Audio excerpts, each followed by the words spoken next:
الحمد لله رب العالمين والصلاة والسلام على سيد الأنبياء والمرسلين محمد وعلى آلہ وصحبہ اجمعین، اما بعد۔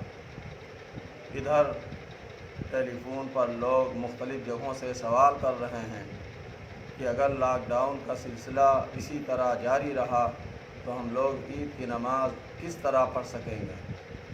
لوگوں کو عیدین کی نماز سے جذباتی طور پر بہت تعلق ہوتا ہے، اسی لیے سوال بالکل بجا ہے۔ تو عید کی نماز کے سلسلے میں پہلے ہم ائمہ کرام کے جو مسالک ہیں ان کو بیان کر دیتے ہیں۔ عید کے سلسلے میں امام شافعی اور امام مالک رحمہم اللہ کا مسلک یہ ہے کہ یہ دونوں نمازیں سنت ہیں، اور امام احمد ابن حنبل رحمہ اللہ کا مسلک یہ ہے کہ یہ فرض کفایہ ہے، یعنی کچھ لوگ بھی اس کو ادا کر لیں تو سب کی طرف سے نماز کافی ہو جائے گی۔ جہاں تک ہمارے امام ابو حنیفہ رحمہ اللہ کا تعلق ہے تو ہمارے یہاں اس سلسلے میں دو روایات ملتی ہیں۔ ایک روایت میں اس کو سنت مؤکدہ قرار دیا گیا ہے اور دوسری روایت میں اس کو واجب قرار دیا گیا ہے، فتویٰ اس کے وجوب ہی پر ہے۔ تو اس طریقے سے یہ نماز جمعہ کی نماز سے کم درجے کا تعلق رکھتی ہے۔ جمعہ کی نماز کی اہمیت اس سے کہیں بڑھی ہوئی ہے، اس لیے کہ وہ فرض ہے اور یہ واجب ہے، واجب کا درجہ کچھ نیچا ہوتا ہے۔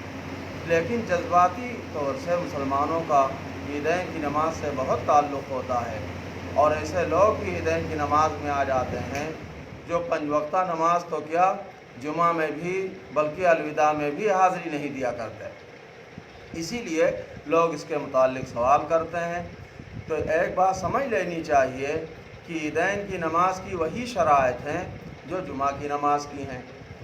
جن جگہوں پہ جمعہ جائز ہے وہاں عیدین بھی جائز ہے، اور جیسے کہ جمعہ کے سلسلے میں بیان کیا گیا کہ اگر مسجد میں نہیں جا سکتے ہیں تو گھر میں دیوبند سے فتویٰ جاری ہوا کہ امام کے علاوہ 3 آدمی اور ہوں تو گھر میں پڑھ سکتے ہیں۔ یہی حکم رہے گا عیدین کی نماز کا بھی کہ اگر امام کے علاوہ 3 لوگ مزید ہوں تو گھر میں بھی پڑھ سکتے ہیں، اور یہ 3 کی تعداد عورتوں کے ذریعے سے بھی پوری کی جا سکتی ہے۔ بس وہ شرط رہے گی کہ عورتوں کو پیچھے رہنا مردوں سے بہت ضروری ہے، مردوں کے بغل میں اگر ہوں گی تو مردوں کی نماز صحیح نہیں ہوگی۔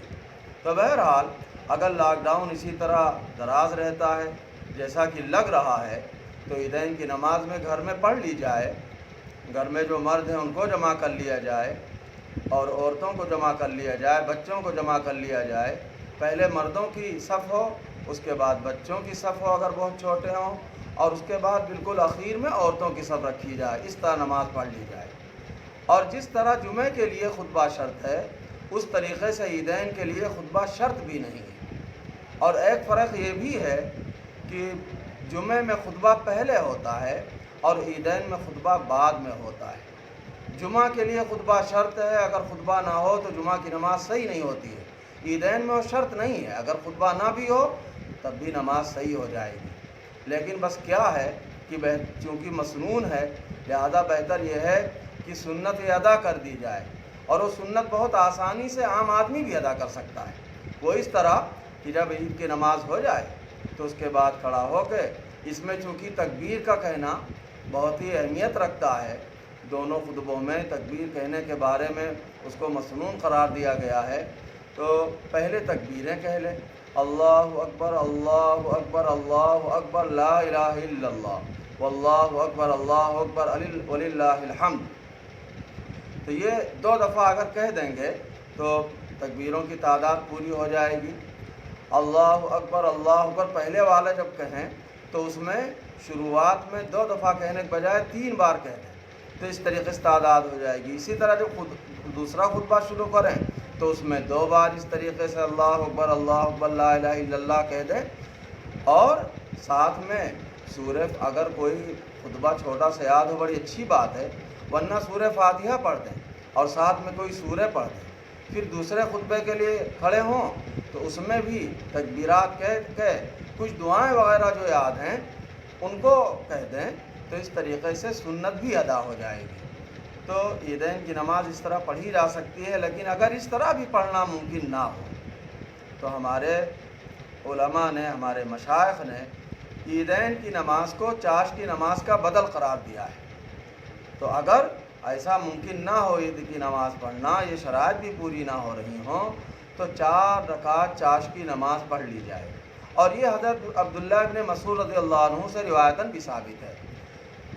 معجم طبرانی میں یہ روایت حضرت عبداللہ ابن مسعود سے آئی ہوئی ہے، من فاتہ العید صلی اربعاً، جس کی عید کی نماز چھوٹ جائے وہ 4 رکعت چاش کی نماز پڑھ لے۔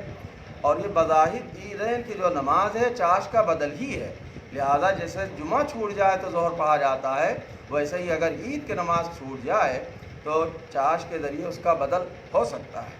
لیکن کوشش کرنی چاہیے کہ عید کی نماز بہرحال پڑھی جائے، یہ مجبوری ہی میں ہونا چاہیے کہ اگر ہو نہیں سکا تو 4 رکعت چاش پڑھ لی جائے۔ اللہ تعالیٰ سے لگاتار دعا کرنی چاہیے کہ اللہ تعالیٰ اس بیماری سے ہم سب کو نجات دے، اور یہ لاک ڈاؤن ہمارے پر مسلط ہے اس سے نجات دے۔ وآخر دعوانا الحمدللہ۔